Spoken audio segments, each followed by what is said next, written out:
ಎಲ್ರಿಗೂ ನಮಸ್ಕಾರ. ಯಾರೆಲ್ಲ ನನ್ನ ಚಾನಲ್ನ ನೋಡ್ತಿದ್ದೀರಾ ದಯವಿಟ್ಟು ಸಬ್ಸ್ಕ್ರೈಬ್ ಮಾಡಿ ನೋಡಿ. ನಾನು ಹೊಸ ಚಾನಲ್ ಓಪನ್ ಮಾಡಿದ್ದೀನಿ, ಹಾಗಾಗಿ ಇವತ್ತೇನು ರೆಸಿಪಿ ಅಂತ ನೀವು ಮೊದಲನೇ ವಿಡಿಯೋದಲ್ಲಿ ನೋಡಿದ್ದೀರಾ. ಈಗ ನಾನು ಈ ಫಿಶ್ನ ಚೆನ್ನಾಗಿ ಒಂದ್ಸಲ ವಾಶ್ ಮಾಡಿಕೊಂಡು ಉಪ್ಪು ಹಾಕ್ಕೊಂಡು ವಾಶ್ ಮಾಡ್ಕೊಂಡಿದ್ದೀನಿ. ವಾಶ್ ಮಾಡ್ಕೊಂಡಾದ್ಮೇಲೆ ಇದನ್ನು ಒಂದೇ ಒಂದು ನಿಮಿಷ ಐಸ್ ವಾಟರಲ್ಲಿ ತೊಳ್ಕೊಂಡಿದ್ದೀನಿ.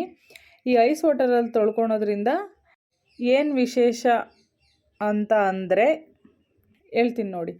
ಮೊದಲಿದ್ದಕ್ಕೆ ನಾವಿಲ್ಲಿ ಮಸಾಲೆಗೆ 1 ಸ್ಪೂನಷ್ಟು ಅಚ್ಕಾರದ ಪುಡಿ, ಹಾಗೆ 1 ಸ್ಪೂನ್ ಕಡಲೆ ಹಿಟ್ಟು, 1 ಸ್ಪೂನ್ ಕಾರ್ನ್ಫ್ಲೋರು, 1/4 ಟೀ ಸ್ಪೂನಷ್ಟು ಅರಿಶಿಣ, 1 ಸ್ಪೂನಷ್ಟು ಶುಂಠಿ ಬೆಳ್ಳುಳ್ಳಿ ಪೇಸ್ಟ್, ಹಾಗೆ ನಾವು ಇಲ್ಲಿ ರುಚಿಗೆ ತಕ್ಕಷ್ಟು ಉಪ್ಪು, ಒಂದು ಅರ್ಧ ಸ್ಪೂನ್ ತೊಗೊಂಡ್ರೆ ಸಾಕು. 1/4 ಟೀ ಸ್ಪೂನಷ್ಟು ಗರಂ ಮಸಾಲ. ನಾವಿಲ್ಲಿ ಫಿಶ್ ಕಬಾಬ್ ಪೌಡರ್ ತೊಗೊಂಡಿದ್ದೀನಿ 1 ಸ್ಪೂನು. ಇಲ್ಲಿ ನಾವು ಮನೇಲಿ ಯಾವ ಎಣ್ಣೆ ಯೂಸ್ ಮಾಡ್ತೀವೋ ಅದೇ ಎಣ್ಣೆನ ಇಲ್ಲಿ 1 ಸ್ಪೂನ್ ಹಾಕ್ಕೊಂಡು ಒಂದು ಅರ್ಧ ಹೋಳು ನಿಂಬೆ ರಸ ಹಾಕ್ಕೊಳ್ಳೋಣ. ನಿಂಬೆ ರಸ ಒಂದು ಹಾಕಿದ್ರೂ ತುಂಬ ಚೆನ್ನಾಗಿರುತ್ತೆ. ನಾನಿಲ್ಲಿ ಫಿಶ್ ಜಾಸ್ತಿ ತೊಗೊಂಡಿಲ್ಲ, ಹಾಗಾಗಿ ಅರ್ಧ ಹೋಳು ಹಾಕ್ತಿದ್ದೀನಿ. ನಿಂಬೆ ರಸ ಹಾಕಾದ್ಮೇಲೆ ಚೆನ್ನಾಗಿ ಮಿಕ್ಸ್ ಮಾಡ್ಕೋಬೇಕು, ಗಂಟಿಲ್ದಿರೋ ಥರ. ಆಮೇಲೆ ನಮಗೆ ಗಟ್ಟಿ ಅಂತ ಅನ್ನಿಸ್ದಾಗ ಒಂದು ಸ್ವಲ್ಪ ನೀರು ಹಾಕ್ಕೊಂಡು ಚೆನ್ನಾಗಿ ಕಲಿಸ್ಕೊಳ್ಳಿ. ತೀರಾ ತೆಳ್ಳು ಕಲಿಸ್ಬಾರ್ದು.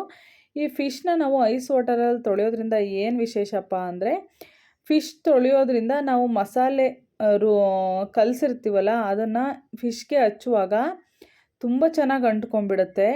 ಏನು ಸ್ವಲ್ಪ ನಮ್ಮ ಕೈಗೆ ಅಂಟೋದಿಲ್ಲ, ಮಸಾಲೆ ಎಲ್ಲ ತಟ್ಟಂತ ಫಿಶ್ಗೆ ಅಂಟ್ಕೊಂಡ್ಬಿಡುತ್ತೆ. ಅಷ್ಟು ಚೆನ್ನಾಗಿರುತ್ತೆ.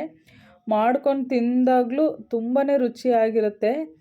ಇದು ಟ್ರಿಕ್ಸ್ ಗೊತ್ತೇ ಇರಲಿಲ್ಲ ಅಂತ ಅನ್ನೋರು ಈ ಟ್ರಿಕ್ಸ್ ಯೂಸ್ ಮಾಡಿ.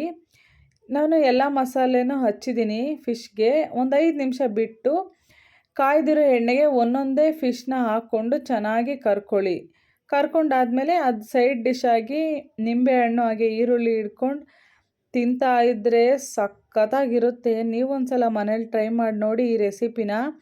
ಎಷ್ಟು ಈಸಿ ಹಾಗೆ ಎಷ್ಟು ಬೇಗ ಆಗುತ್ತೆ, ಸೈಡ್ ಡಿಶ್ ಆಗಿ ತಿನ್ಬೋದು. ಹಾಗೆ ಮೂಳೆಗಳು ಅಷ್ಟೇ ಎಷ್ಟು ಚೆನ್ನಾಗಿ ಬೆಂದಿರುತ್ತೆ, ಅದು ಕೂಡ ಸಾಫ್ಟಾಗಿ ಕಡ್ಕೊಂಡು ತಿನ್ಬೋದು, ಅಷ್ಟು ಚೆನ್ನಾಗಿರುತ್ತೆ.